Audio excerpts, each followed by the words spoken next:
iba pang balita, inaasikaso na ng Department of Foreign Affairs ang repatriation program sa bansang Libya.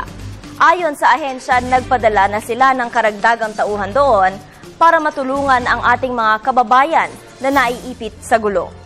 Nasa mahigit 50 OFWs na raw ang nag-aayos ng kanilang dokumento pabalik ng Pilipinas. Bumuo naman ng Quick Response Team ang DOLE na tututok sa OFWs.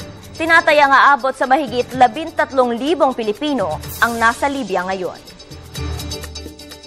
There are now 51 Filipinos who have the embassy for voluntary repatriation since Alert Level 3 was raised.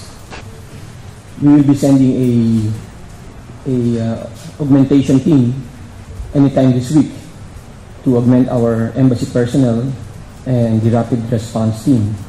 And they will be meeting with the employers, officials, and the Filipino community.